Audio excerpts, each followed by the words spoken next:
Welcome back to Riding Bikes in San Diego. Here we are at Montezuma and Campanile Drive. Usually I would be going off to the right on Montezuma in the bike lane, but I had a hankering. This is my last commute for a while. Thought I'd see what was going on a little south of Montezuma. Not quite to El Cajon Boulevard. I was looking for an alternate route, and I've never done this before, so I want to take you with me. And here we are, and for a second I'm like, hey, this is great. You know, we're going to take this over to Baja, and that'll cut over to 54th. And I know that there's a climb on 54th, but I hadn't really fully looked at this. I looked on the map, but I didn't get topographical with it, and didn't realize that there is a really steep decline here. So I am bombing down this hill now, and I'm probably going something like 25, 30 miles an hour. But I also noticed there's a pickup truck driver behind me and probably not expecting me to be here. And there's no place for me to go with that parking there. So I'm just going to dip over here, and you can see in the rear view that they just kind of keep going. And guess what? They didn't stop at the stop sign either before you give me a hard time. So that's all right. This is Baja Drive, and I guess we're in the neighborhood of El Cerrito here, and I've never biked on this before. It's kind of nice. You know, it's an alternative. I was not going to take College because College Avenue is kind of what's the word, death trappy, and then El Cajon Boulevard doesn't have any infrastructure whatsoever. I've biked on El Cajon Boulevard before. I used to bike on it all the time, but then I discovered Montezuma, and I'll take the elevation of Montezuma over the lack of infrastructure on El Cajon any day. But I wanted to try this. I told you in the last video that I put up that we're going to get some different routes, and I'm going to be true to that. So this is Baja Drive, y'all, and it's actually very nice. This is one of those neighborhood streets where, you know, we got speed bumps. I appreciate that. These are here to keep drivers slowed down. This is the kind of place where you ride through it and you see like kind of people just have garage doors open and stuff like that, and a lot of pedestrians walking around, a lot of people taking it easy. It seems like a nice little neighborhood, really tucked in a valley here between Montezuma and El Cajon Boulevard. I learned after the fact, you know, and you'll see the hill that we have to climb up, but this is a really mellow road. I don't mind it, and we are going to get up to 54th right up here, and 54th is the one. See, the thing is, I never take it. I tried to a bunch of months back. Here we are, right here.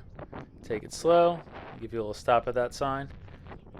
I don't know the neighborhood and all, so I want to, you know, take things a little bit easy.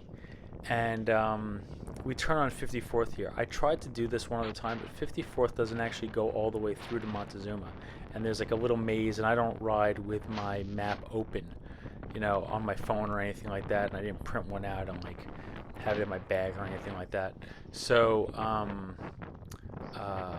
don't know if you can tell. It's kind of hard to tell in the video, but this is a serious incline. This is steep.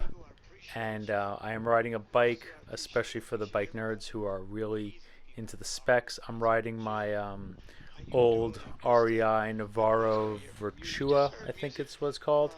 And I have a 50-34 on this, so I'm in the 34 now. And on the back, I put a 36-11. So I'm running a ratio of 34 in the front to 36 in the back. And it's actually not that bad. And the thing I want to talk to you while we're on this climb is, and question I want to ask, what do you think of hills? Would you prefer longer and more gradual, or shorter and more of a beast? I'm kind of huffing and puffing here really hard to get up this hill, and of course there's no infrastructure, but there's also nobody parked on the side, so I feel okay about it. It is super steep though.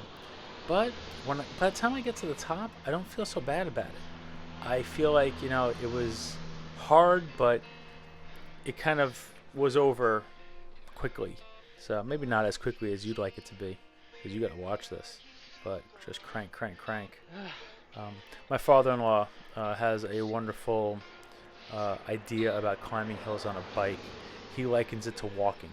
You just put one foot in front of the other, and you know, we're not in a hurry. There's no race here. Just put one foot in front of the other, and you'll make it up the hill.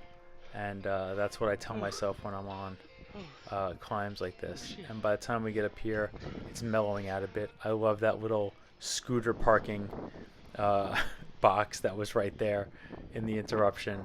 And this is car parking now. So I'm going to bump over and just ride in this door zone. And it's still going to be... I don't know if I'm winded or if we still have a little bit of elevation. I think we have a little bit of elevation. And so we get up here. And this is going to be done pretty soon. For those who don't know, 54th here is going to merge with Colwood. And when we get to the end, we can make a choice. Do we want to get onto Monroe and go through Talmadge? Or do we want to get on El Cajon Boulevard and cut through where Talmadge is to the north and City Heights is to the south? Spoiler for the next video that goes up after this one, we are going to take the Monroe route.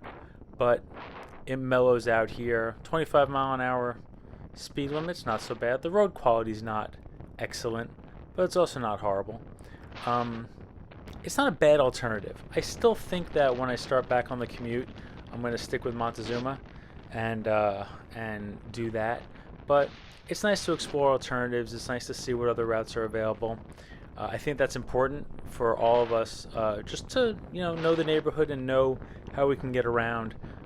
There was a wildfire off of Montezuma back last Halloween or so, and it was nice to know some other ways to go. So I hope that this route is helpful for you. If anybody wants to try it, it is kind of a gnarly hill, and I think it has a section on Strava.